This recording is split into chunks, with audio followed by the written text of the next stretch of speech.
Hi ETV ప్రేక్షకులందరికీ సంక్రాంతి శుభాకాంక్షలు. ETV ప్రేక్షకులందరికీ సంక్రాంతి శుభాకాంక్షలు. ఈటీవీ ప్రేక్షకులకు సంక్రాంతి శుభాకాంక్షలు. ఈటీవీ ప్రేక్షకులకి సంక్రాంతి శుభాకాంక్షలు. మీరు చందు మీద అభిమానంతో ఎన్నైనా చెప్తారు డాడీ. నేను మీలాగా ఆలోచించలేను. తీసుకో రాజా.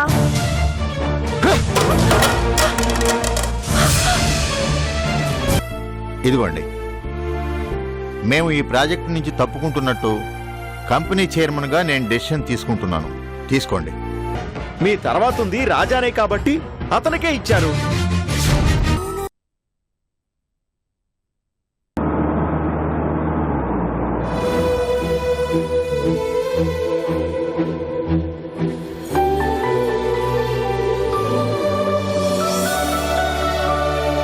మాధవి, మాధవి, మాధవి, ఎక్కడా?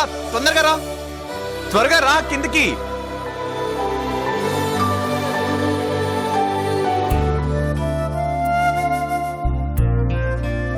ఏంటి రాజా, ఏమైంది? Success Madhavi, grand success. నేనే గెలిచాను. ఏమైందో చెప్పకుండా ఏంటిది? ఏం గెలిచావు? ఏం సక్సెస్ సాధించావు? ఏంటా? ఇదిగో ఇప్పుడే చీఫ్ ఇంజనీర్ గారు కాల్ చేసి నాకు చేజారిపోయింది అనుకున్న కాంట్రాక్ట్ మళ్ళీ తిరిగి నాకే దక్కిందని చెప్పారు. నిజంగానా? అవును మాధవి, ఈ రోజు క్యాబినెట్ మీటింగ్ కి ఆ రామ్ ప్రసాద్ పంపిన ప్రపోజల్స్ ని పక్కన పెట్టి నేను సబ్మిట్ చేసిన ప్రపోజల్స్ నే పంపిస్తానని నాకు ఫోన్ చేసి చెప్పారు. నాకు ఎంత ఆనందం వేసిందో తెలుసా? అది మీటింగ్ లో శాంక్షన్ అయిపోతుంది. రేపు సెంట్రల్ ఇరిగేషన్ మినిస్టర్ చేతుల మీదుగా ఆ ప్రాజెక్ట్ కి సంబంధించిన కాంట్రాక్ట్ ను అందుకోబోతున్నాను. నా కల నిజం కాబోతుంది. నా కల నిజం కాబోతుంది. రాజా, ఏంటా కన్నీళ్ళు? నువ్వు కన్నీళ్లు పెట్టుకోవడం ఏంటి? ఇవి కన్నీళ్లు కాదు మాధవి, ఆనంద బాష్పాలు. అసలు ఊహించలేదు మాధవి, ఇంత మిరాకిల్ నా లైఫ్ లో జరుగుతుందని అసలు ఊహించలేదు. మాధవి, నువ్వెప్పుడు అనేదాన్ని గుర్తుందా? మనం చేసింది కరెక్ట్ అని నమ్మితే అది చివరికి మన దగ్గరికే వస్తుంది అని. నేను అదే నమ్మాను. ఈ ప్రాజెక్ట్ లో నాకు లాభం వద్దు, నలుగురికి మంచి చేసే అవకాశాన్ని ఇవ్వమని ఆ దేవుణ్ణి కోరుకున్నాను. అంతే, జరిగిపోయింది. అసలు ఒక్క రోజులో ఇంత చేంజ్ ఎలా వచ్చింది రాజా? అంత పెద్ద బ్యాక్గ్రౌండ్ ఉన్న రామ్ ప్రసాద్ గారి ప్రపోజల్స్ కాదని నీకెలా వచ్చింది? జయంతి గారు రామ్ ప్రసాద్ కి సపోర్ట్ ఇచ్చారు, కానీ వాళ్ళ నాన్న రాజశేఖర్ గారు వచ్చి ఆ సపోర్ట్ ని వెనక్కి తీసుకున్నారు. అవునా? అందుకే ఆ అవకాశం నాకొచ్చింది. ఇప్పటికైనా అర్థమైందా? ఇది నీ గెలుపు కాదు, చందు నిన్ను గెలిపించింది. ఏంటి? చందు గెలిపించిందా? మధ్యలో తనేం చేసింది? ఆ రోజు నువ్వు పోటీలో ఉన్నావని తెలియక జయంతి గారికి రామ్ ప్రసాద్ గారిని పరిచయం చేసి తప్పు చేసింది. కానీ తర్వాత నీకు అన్యాయం జరిగిందని తెలుసుకొని రాజశేఖరం గారిని ఒప్పించి ఆ ప్రాజెక్ట్ ను వెనక్కి తీసుకునేలా చేసింది. తను తెలియక చేసిన తప్పుని తనే సరిదిద్దుకుంది. అలా అని నీకు చెప్పిందా? నువ్వు కథలు బానే అలుతావే. ఇది కథ కాదు రాజా, నిజం. చాలు మాధవి, నీకు ఏ చిన్న అవకాశం దొరికినా నా దగ్గర ఆ చందు గురించి గొప్పలు చెప్తూనే ఉంటావు. నువ్వు ఎన్ని చెప్పినా నా మనసు మారదు. ఆ రోజు నా ఓటమికి కారణం చందు అయితే ఈ రోజు నా గెలుపుకి కారణం రాజశేఖర్ గారు. నేను ఒకవేళ థ్యాంక్స్ చెప్పాలి అనుకుంటే ఆయనకు చెప్తాను, అంతే. అంతేలే రాజా, ప్రపంచంలో ఎవరైనా పైకి కనిపించే సంతోషాన్నే గుర్తిస్తారు, దాని వెనుకున్న వ్యక్తుల కష్టాన్ని గమనించరు. నీలాంటి వాళ్ళు చెప్పినా గమనించరు, ఎందుకంటే మీరు నమ్మిందే సిద్ధాంతం అనుకుంటారు కదా. ఎవరి కష్టం ఏ పాటిదో నాకు చాలా బాగా తెలుసు మాధవి.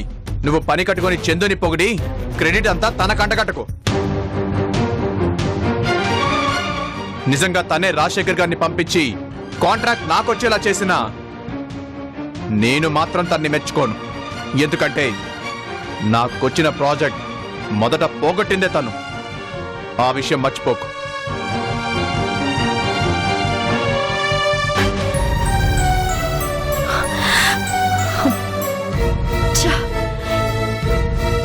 ఈ మనిషి మారడు.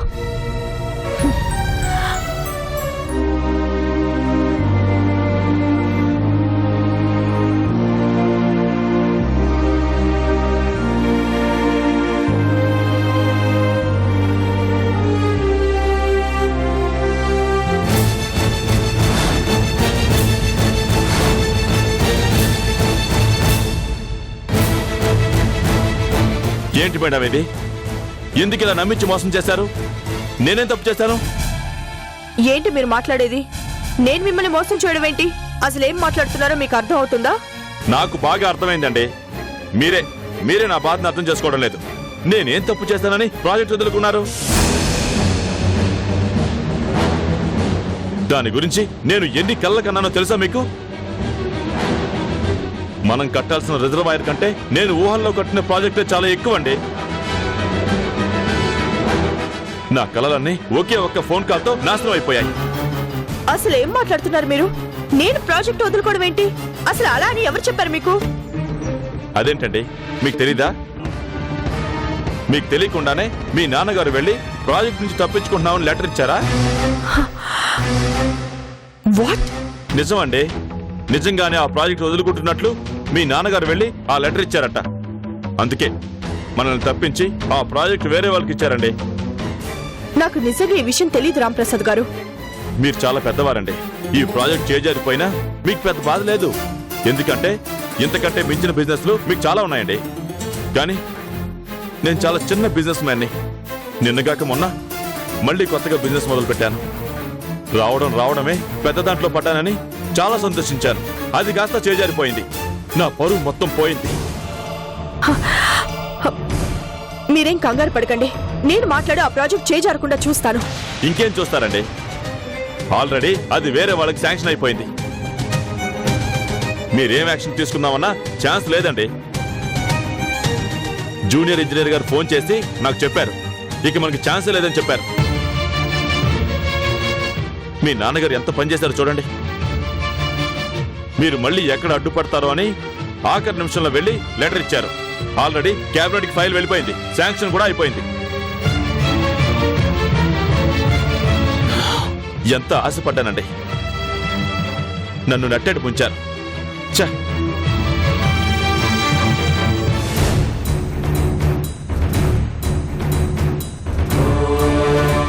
డాడీ,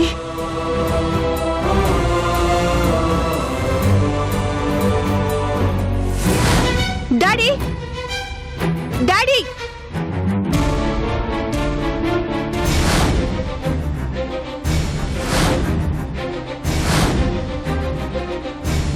ఏంటమ్మా? ఏంటి డాడీ మీరు చేసిన పని? నేను కాదన్నానని మీరు చైర్మన్ గా వెళ్ళి ఆ ప్రాజెక్ట్ మేము చెయ్యట్లేదని సంతకం చేసేస్తారా? ఏంటి డాడీ మీరు చేసిన పని? నేను కాదన్నానని మీరు చైర్మన్ గా వెళ్ళి ఆ ప్రాజెక్ట్ మేము చెయ్యట్లేదని సంతకం చేసేస్తారా? ఎందుకలా సంతకం చేశారు?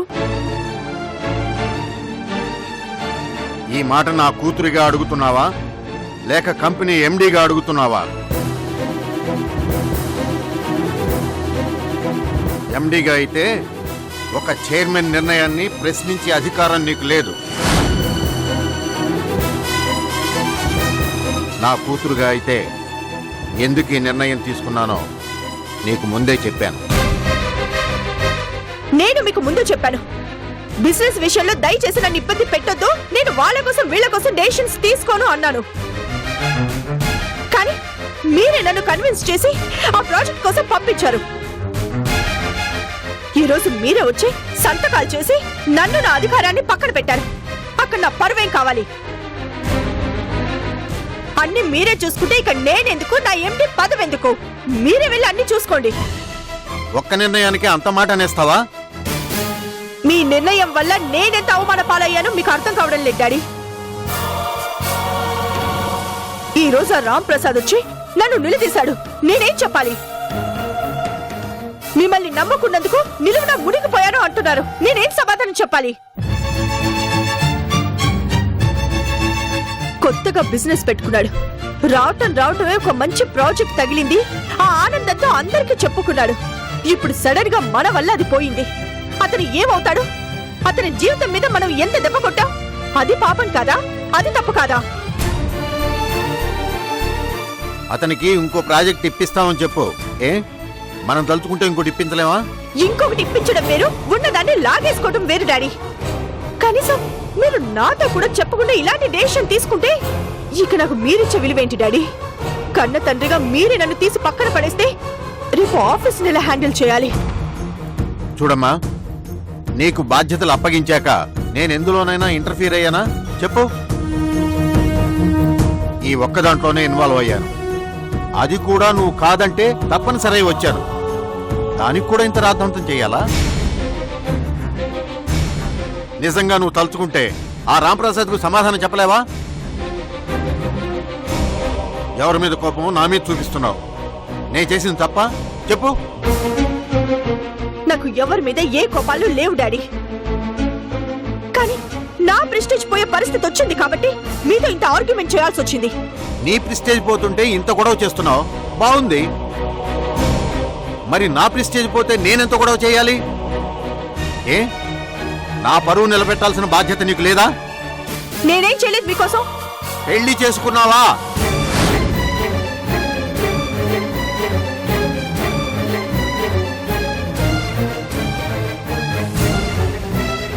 నీ పెళ్లి చూసిపోవాలి అనుకుంటే నేను పోయేదాకా పెళ్లి చేసుకునేలా లేవు. మరి దానికేమనాలి? నీ కళ్ళ ముందేగా ఆ జగన్నాథం నీ కూతురికి పెళ్లి చేయరా అని అడిగాడు. అది నాకు పరువు తక్కువ కాదా? తండ్రి పరువు పోతుంటే దాన్ని కాపాడవలసిన బాధ్యత నీకు లేదా చెప్పు. ఇందులో నా తప్పేంటి డాడీ? నేనే పెళ్లి చేసుకోనని చెప్పలేదుగా. మీరే వచ్చి కృష్ణం చేసుకో కృష్ణం చేసుకో కృష్ణం చేసుకో అన్నారు. ఎప్పుడు ఎవరిని ఏది అడగను నేను. మీకోసం అన్ని మెట్లు దిగి అతని దగ్గరికి వెళ్ళి పెళ్లి చేసుకోమని అడిగాను. కాదన్నాడు. ఇంతకంటే ఏం చెయ్యాలి? వదిలేయాలి. ఏ, అతను కాదంటే అలాగే ఉండిపోతావా? లేదు, అతన్నే పెళ్లి చేసుకోవాలంటే 1కి 10 సార్లు అడిగి ఒప్పించాలి. అప్పటికి కాదంటే వేరే ఒకరిని చేసుకోవాలి. ఏ, లోకం ఏమైనా గొడ్డుపోయిందా? నాది పెరిగే వయసే కాని తరిగే వయసు కాదు.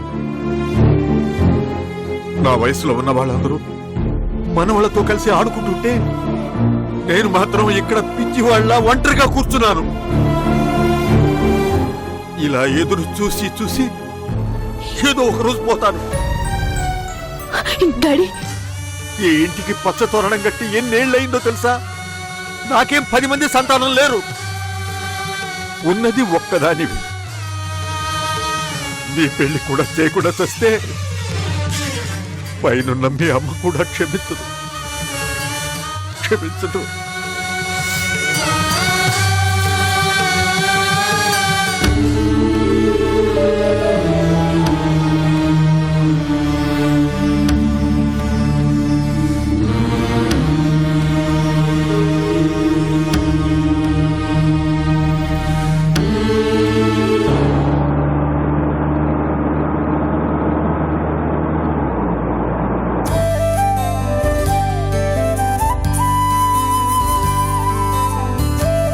కృష్ణ, కృష్ణ, కృష్ణ. నరేంద్ర, ఎక్కడ్రా ఎక్కడ్రా నీ బంగారు తల్లి చందు ఎక్కడ్రా? ఏంటి అంకుల్, ఏమైంది? నువ్వు నిజంగా చాలా గ్రేట్ అమ్మా. దేనికి అంకుల్? అమ్మ చందు, లోకంలో అందరూ తప్పు చేస్తారు, కానీ దిద్దుబాటు అనేది కొందరికే సాధ్యమవుతుంది. అది నీలాంటి వాళ్ళ వల్లే అవుతుంది.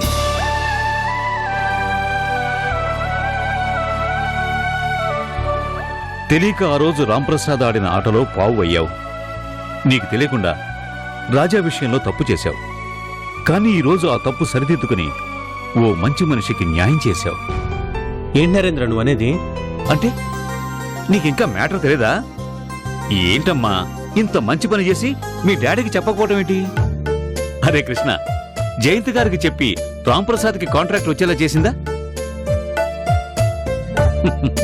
తర్వాత తనే వెళ్లి రాజశేఖర్ గారిని ఒప్పించి చైర్మన్ గా మీ అన్నయ్యకి ఇచ్చిన ప్రాజెక్ట్ ని వెనక్కి తీసుకునేలా చేసింది.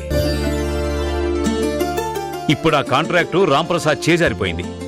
ఆ ప్రెస్టీజియస్ రిజర్వాయర్ కాంట్రాక్టు ఇప్పుడు రాజా దక్కించుకున్నాడు. అవునా? ఏమ్మా, నాతో ఎందుకు చెప్పలేదు? ఇందులో చెప్పుకోవడానికి ఏముంది డాడీ? తప్పు చేశాను, నా టైం బాగుండి దాన్ని సరిదిద్దుకోగలిగాను. అదెంత గొప్ప విషయం. ఆ గొప్పతనం నాది కాదంకుల్, రాజశేఖరన్ తాతయ్య గారిది. నేను అడగగానే పరిస్థితిని అర్థం చేసుకుని కూతురు మాట కాదని ఆయనే వెళ్లి నా తప్పుని సరిదిద్దారు. అది నిజంగా ఆయన గొప్పతనమే. కానీ ఈ విషయంలో నువ్వు రాజాకి మాత్రమే మంచి చేయలేదమ్మా. ఆ ప్రాజెక్టు వల్ల ఉపయోగం పొందే 3 జిల్లాల జనాలకి మంచి చేసిందనివయ్యావు.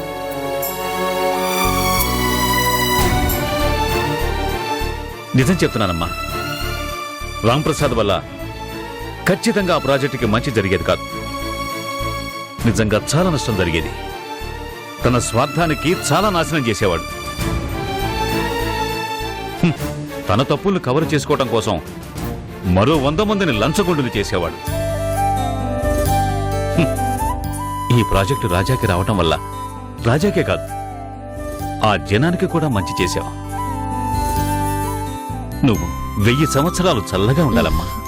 అంకుల్, మీరు ఆనందంగా మరీ ఎక్కువ ఆయుష్నిచ్చేస్తున్నారు. నువ్వు 1000 సంవత్సరాలు చల్లగా ఉండాలమ్మా. అంకుల్, మీరు ఆనందంగా మరీ ఎక్కువ ఆయుష్నిచ్చేస్తున్నారు. అంతకాలం అంటే కష్టం కదా, మరీ ఎక్కువ అంకుల్. నీలాంటి మంచివాళ్లు 1000 సంవత్సరాలు కాదమ్మా, 1,00,000 సంవత్సరాలు బతకాలి. విన్నారా డాడీ, అంకుల్ కి నా మీద ఎంత ప్రేమో అలా అలా నా ఆయుష్ని పెంచుతూ వెళ్ళిపోతున్నారు. 1,00,000 సంవత్సరాలంట. ఏమోనమ్మా, ఏ నోటికి ఏ శక్తి ఉందో, ఏ మనిషిలో మహాత్ములుంటారో వాళ్ళ దీవెనలు ఫలించి నీకు ఆయుష్ పెరగొచ్చేమో. కరెక్ట్గా చెప్పావు కృష్ణ.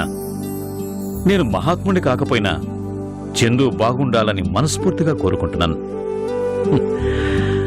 తను కలకాలం హాయిగా ఆనందంగా ఉంటుంది.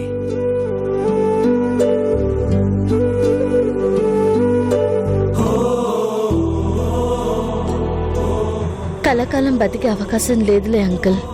ఆ ఆశ కూడా నాకు లేదు. రాజాకి మంచి జరిగింది, అది చాలు.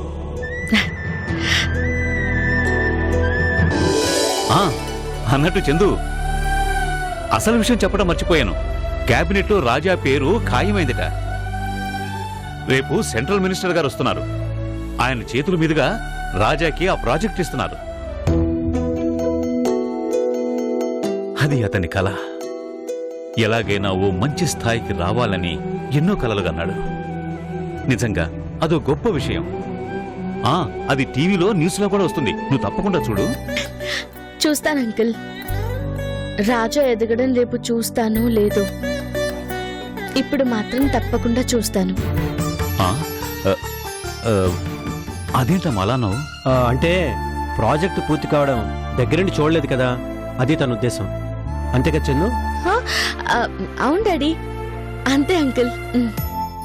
ఎందుకు చూడలేవమ్మా?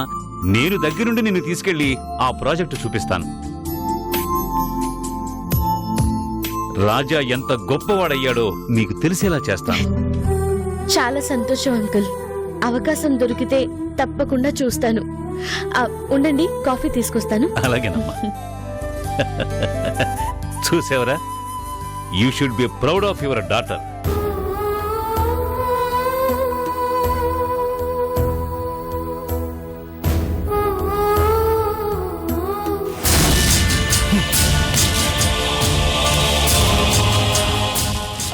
మీకు రావాల్సిన ప్రాజెక్టు ఆ రాజాకి వెళ్ళిపోయింది. మీ పార్ట్నరే వచ్చి ఈ ప్రాజెక్టు మేము చేయటం లేదు అని రాసిచ్చాక ఏం చేస్తాం? వాళ్ళ నాన్నగారు వచ్చి ప్రాజెక్టు చేయడం లేదని చెప్పారు.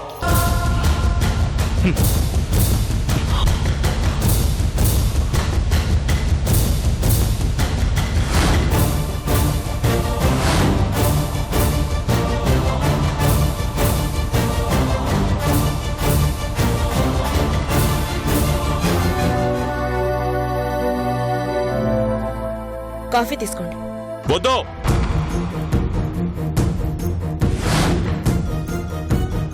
ఏమైందండి మీకు? ఎందుకంత కోపం? ఎందుకా? నా ఇంట్లోనే నాకు శత్రువులు కనిపిస్తున్నారు.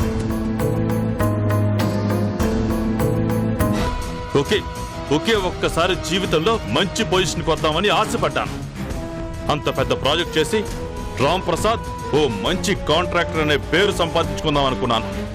కానీ నా శత్రువులు నా చుట్టూనే ఉన్నారని ఇప్పుడు అర్థమైంది.